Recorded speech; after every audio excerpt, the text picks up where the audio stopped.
Health first కార్యక్రమానికి స్వాగతం. ఎముక విరిగిందని ఎలా గుర్తించాలి? ప్రమాదవశాత్తు ఎముకలు విరిగినప్పుడు ఫస్ట్ ఎయిడ్ ఎలా చేయాలి? విరిగిన అన్ని ఎముకలకు ఆపరేషన్ అవసరమా? ఆపరేషన్ తర్వాత ఎంతకాలం రెస్ట్ తీసుకోవాల్సి ఉంటుంది?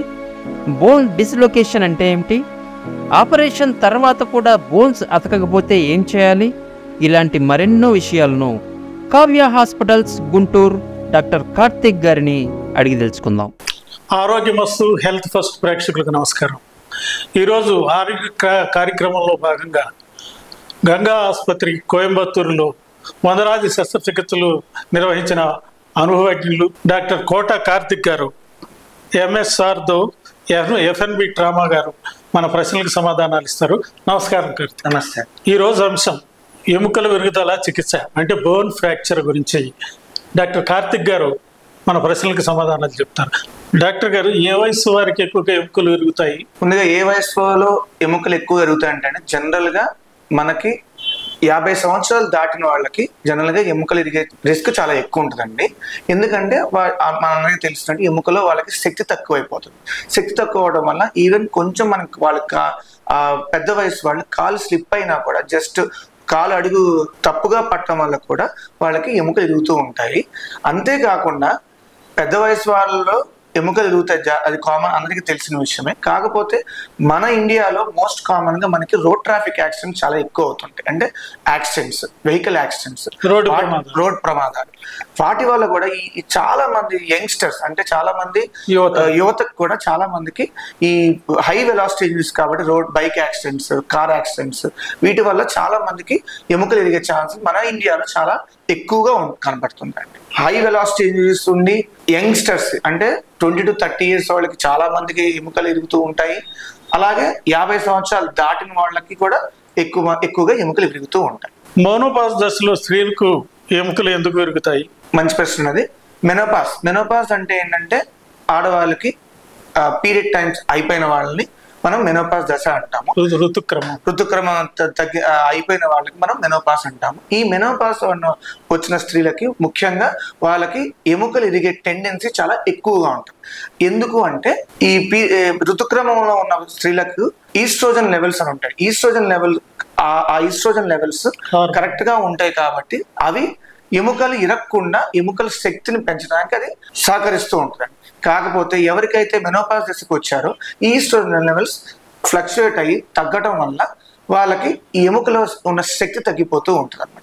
శక్తి తగ్గిపోవడం వల్ల ఆటోమేటిక్గా ఈవెన్ వాళ్ళకి కొంచెం చిన్నగా దెబ్బ తగిలిన మగవాళ్ళతో పోలిస్తే ఆడవాళ్ళకి కొంచెం ఎక్కువగా ఎముకలు ఇరిగే టెండెన్సీ చాలా ఎక్కువగా కనపడుతుంది. స్త్రీలలో మోనోపాజ్ దశ ఏ వయసులో వస్తుంది డాక్టర్ గారు? దాన్ని గుర్తించడం ఎలా? జనరల్ గా మెనోపాజ్ అనేది 45 సంవత్సరాలు దాటిన వాళ్ళకి మెనోపాజ్ వచ్చిందంటాము. అంటే ఋతుక్రమంలో ఆగిపోతుంది, పీరియడ్స్ వచ్చే టైం ఆగిపోవడం వాళ్ళని మనం మెనోపాజ్ అంటాం. 45 years దాటిన వాళ్ళని మనం మెనోపాజ్ దశ అంటాం. ఎముకల సాంద్రతను పరీక్షించడానికి టెస్ట్లు ఏమైనా ఉన్నాయా? ఇప్పుడు ఈ మెనోపాజ్ అని చెప్పాం కదండి, ఈ మెనోపాజ్ దాటిన వాళ్ళకి, మెనోపాజ్ వచ్చిన వాళ్ళకి కానీ లేదంటే మగవాళ్ళలో కూడా 50 సంవత్సరాలు దాటిన వాళ్ళకి ఎముకలో శక్తి తగ్గిపోతూ ఉంటుంది.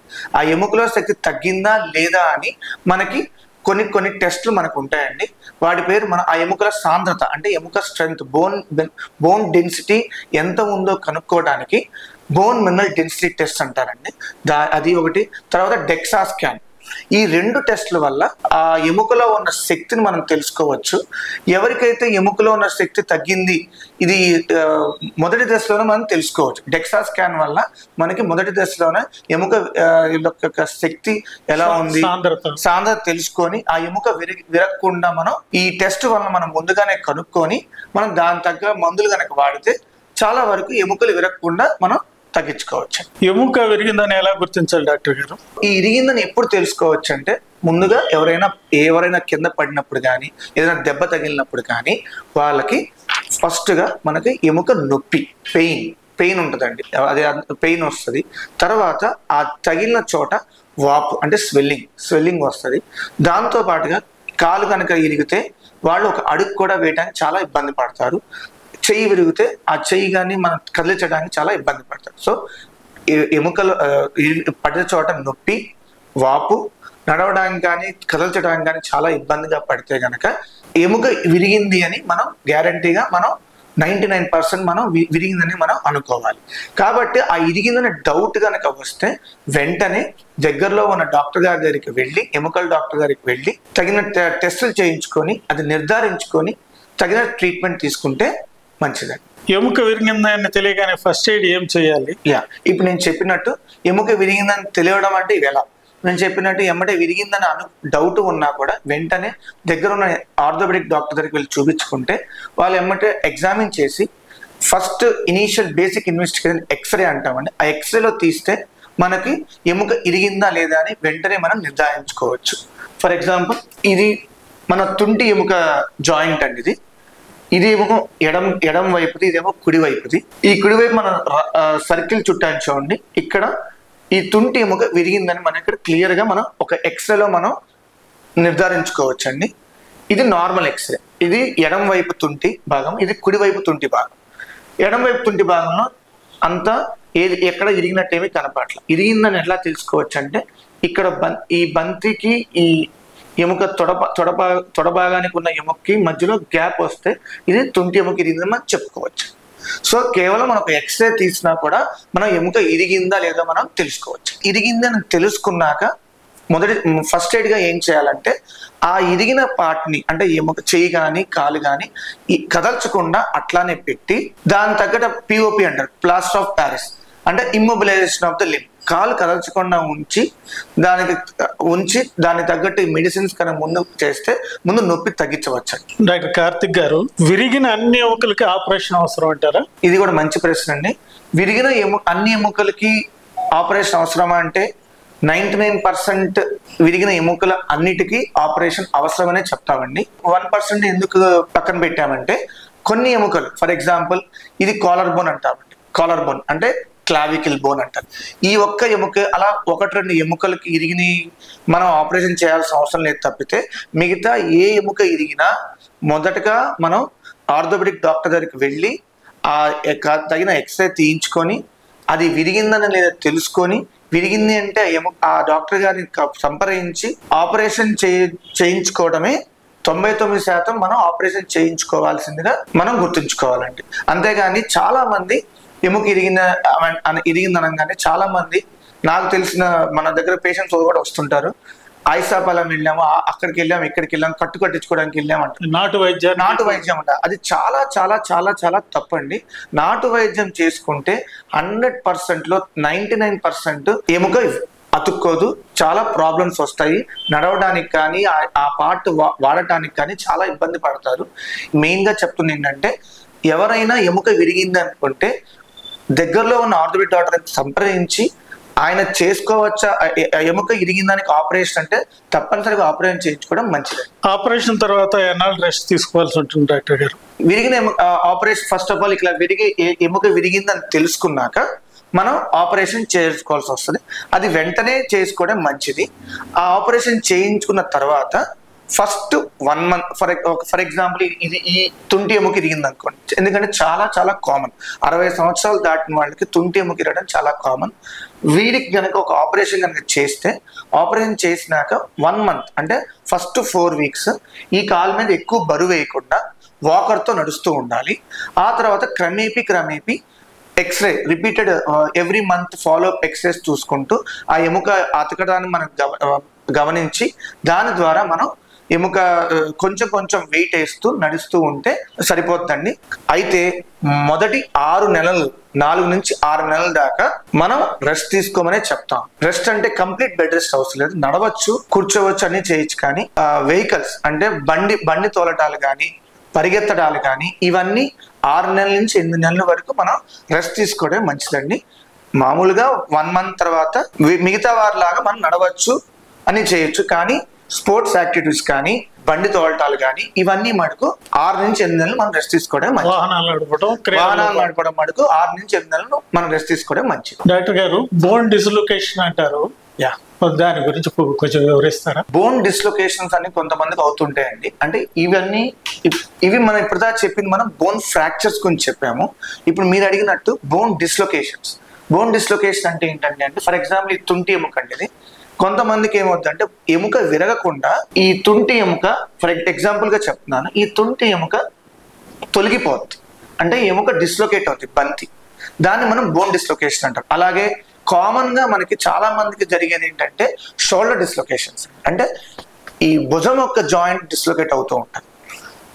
ఈ బోన్ డిస్లొకేషన్స్ లో first of all it's an emergency case అండి. అంటే డిస్లొకేట్ అయింది అని తెలియంగానే వెంటనే, అంటే విత్ ఇన్ మినిట్స్ లోనే దగ్గరున్న ఆర్థోపెడిక్ డాక్టర్ దగ్గర సంప్రదిస్తే అది మనం ఎమ్మటే ఆ డిస్లొకేట్ అయిన దాన్ని మనం ఆ ఆర్థోపెడిక్ డాక్టర్ చూసి ఎక్స్రేలో నిర్ధారించి రీలొకేట్ చేస్తారు. ఆ జాయింట్ తొలగిన దాన్ని మళ్ళీ ఆ జాయింట్ లోనే పెడతాము. అది ఎలా అంటే ఆ పార్ట్కి మత్తి ఇచ్చేసి విత్ ఇన్ 10 to 15 minutes లోనే మనం చేసేస్తే మంచిది. డాక్టర్ కార్తిక్ గారు, కొంతమంది ఆపరేషన్ తర్వాత కూడా ఎముకలు అతకవు, వాటికి ఎలాంటి చికిత్స తీసుకోవాల్సి ఉంటుందండి? ఫస్ట్ ఏంటంటే పేషెంట్ ఫ్యాక్టర్స్ అంటే ఈ దెబ్బ తగిలిన వాళ్ళకి ఆపరేషన్ చేస్తాం కదా, ఆ పెద్ద వయసు వాళ్ళు, అంటే మెయిన్ గా ఏజ్ ఫ్యాక్టర్. జనరల్ గా ఒక 20 సంవత్సరాలు 30 సంవత్సరాలు వాళ్ళకి ఆపరేషన్ చేసిన వాళ్ళకి, 60 సంవత్సరాలకు ఆపరేషన్ చేసిన వాళ్ళకి ఈ ఎముక అతికిన ఛాన్స్ కొంచెం 60 సంవత్సరాలు దాటిన వాళ్ళకి తక్కువగానే ఉంటుంది. అది ఎందుకంటే ఇందాక చెప్పినట్టు ఎముకలో శక్తి తక్కువగా ఉంటుంది కాబట్టి ఎముక అతుక్కునే గుణం కూడా చాలా తక్కువగా ఉంటుంది.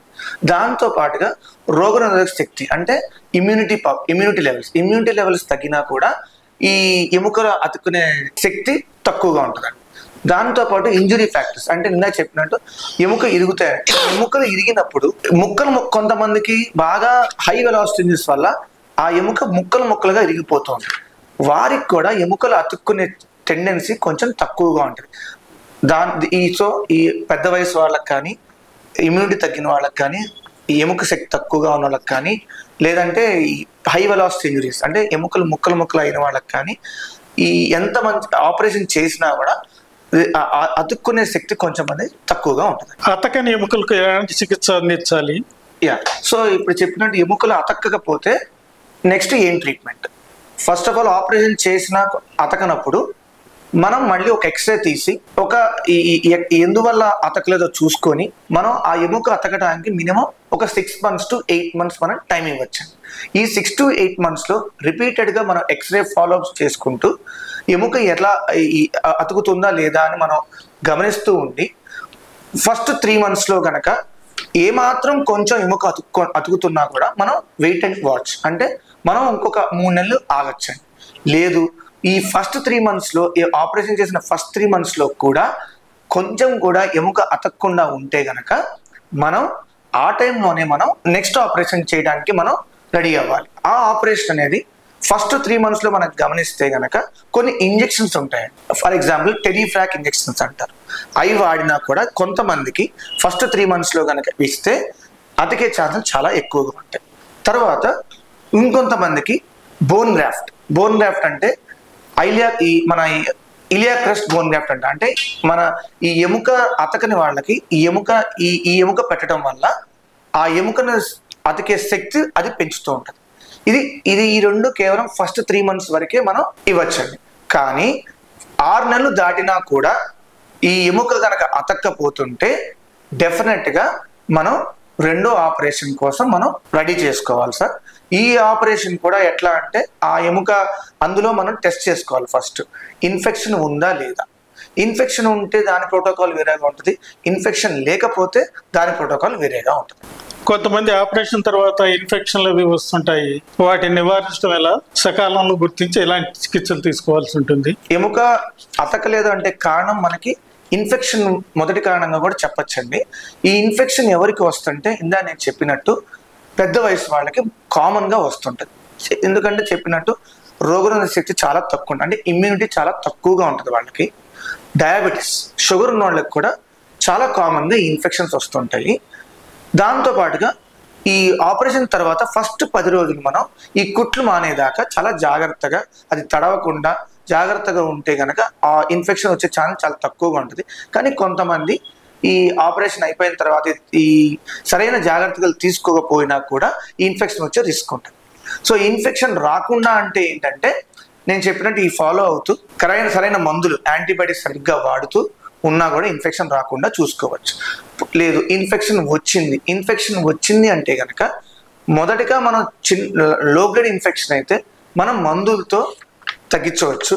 కాకపోతే అది మందులు వాడినా కూడా తగ్గకపోతే గనక ఆ లోపల వేసిన రాడ్ కానీ ఏదన్నా తీసేసి మనం మళ్ళీ ఆపరేషన్ చేయాల్సి వస్తుంది.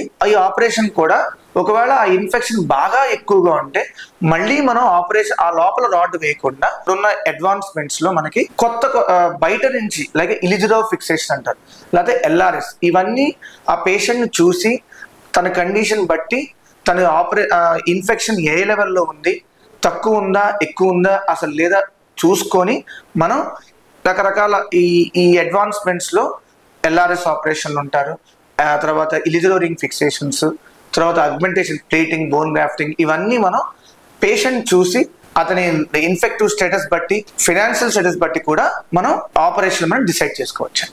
50 సంవత్సరాల వయసు దాటిన వాళ్ళు ఎముకలు విరగకుండా ఎలాంటి జాగ్రత్తలు తీసుకోవాలి డాక్టర్ గారు? 50 సంవత్సరాలు దాటిన వాళ్ళు రెగ్యులర్ గా calcium tablets, vitamin d tablets regular గా వేసుకుంటూ ఉండాలండి. తర్వాత ఎప్పటికప్పుడు ఒక 3 months-కో 6 months-కో బోన్ మిల్లర్ డెన్సిటీ టెస్ట్ చేయించుకోవాలండి.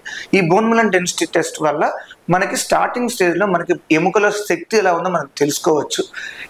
ఈ సాంద్రత పరీక్ష చేసుకోవడం వల్ల మనం స్టార్టింగ్ స్టేజ్ లో ఉంటే మనం ఈ కాల్షియం టాబ్లెట్స్, ఈ విటమిన్ డి టాబ్లెట్స్, దాంతో పాటుగా ఇంకొంచెం ఎక్కువ అడిగిన వాళ్ళకి ఎలెండోనైట్స్ అంటారండి, అంటే జొలెండోనిక్ యాసిడ్, కొన్ని ఎలెండోనైట్స్ టాబ్లెట్స్ అంటారు.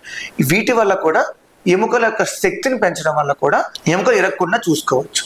దాంతో పాటుగా ఒక 50 సంవత్సరాలే కాదండి, చిన్న వయసు వాళ్ళు కూడా ఎప్పటికప్పుడు వ్యాయామం చేసుకుంటే, అంటే రెగ్యులర్ ఎక్సర్సైజ్ చేసుకుంటే ఫిట్ గా కనుక ఉన్నా కూడా ఎముకల్లో శక్తి మనం పెంచుకునే వాళ్ళం అవుతాము.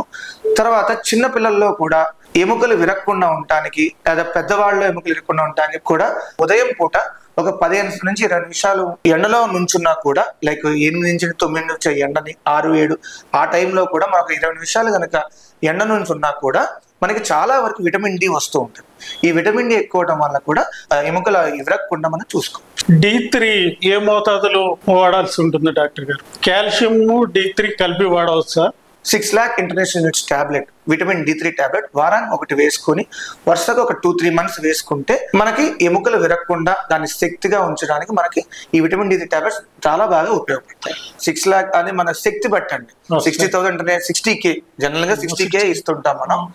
కొంచెం ఎక్కువ బాగా వీక్ గా ఉన్న బలహీనంగా ఉన్న వాళ్ళకి 6 lakhs ఇంటర్నేషనల్ యూనిట్స్ ఒక ఇంజెక్షన్ ఇస్తుంటాం. అది ఇచ్చిన వాళ్ళకి 3 months దాకా అది పనిచేస్తుంటాం. నార్మల్ గా ప్రొఫైలాక్టిక్ అయితే కనుక 60,000 యూనిట్స్ సరిపోతుంది. డాక్టర్ గారు, ఈ కాల్షియం టాబ్లెట్లు, క్యాల్సిట్రాల్, జింక్ తో ఉన్న టాబ్లెట్లు ఎన్ని రోజులకు ఒకసారి వాడాలంటే రెగ్యులర్ గా వాడచ్చు అంటారా? అదే రెగ్యులర్ గా మనం రోజుకు ఒక టాబ్లెట్, మనం కాల్షియం టాబ్లెట్ తో పాటు విటమిన్ డి టాబ్లెట్ కూడా కలిపి వాడితేనే మనకి మన బాడీకి అది పడుతుందండి. సో ఆ యొక్క ఎఫెక్ట్ వస్తుంది. ఒక కాల్షియం టాబ్లెట్ వేసుకున్నా, ఒక విటమిన్ డి వేసుకున్నా కూడా అది మనకు బాడీ పూర్తిగా ఎఫెక్ట్ రాదు. సో కాల్షియం టాబ్లెట్ రోజుకి ఒక టాబ్లెట్, విటమిన్ డి టాబ్లెట్ వారానికి ఒకటి వేసుకుంటే మనకి ఈ ఎముకల శక్తి మనం పెంచుకోవచ్చు. కాల్షియం రెగ్యులర్ గా వాడటం వల్ల కిడ్నీలో రాళ్ళ లాంటి సమస్యలు వస్తాయని అంటారు, అది అపోహ డాక్టర్ గారు? ఎలాంటి జాగ్రత్తలు తీసుకోవాలి డాక్టర్ గారు? అది అపోహ కాదండి, రేర్ గా వచ్చే ఛాన్స్ ఉంటాయండి. అందుకనే మనం వరుసగా ఒక 2-3 months వేసుకొని 1 month గ్యాప్ ఇచ్చి మనం వేసుకుంటే ఈ రెగ్యులర్ ఇంటేక్ ఆఫ్ వాటర్ కనుక ఎక్కువగా తీసుకుంటే వచ్చే ఛాన్స్ చాలా తక్కువ. అది అపోహ కాదు, it's a rare thing, but it's not common. మా ప్రేక్షకులకు ఎముకల విడుదల చికిత్సా విధానాల గురించి చాలా కూలంకషంగా చెప్పారు డాక్టర్ గారు. మీకు ధన్యవాదాలు. నమస్తే, థ్యాంక్ యూ.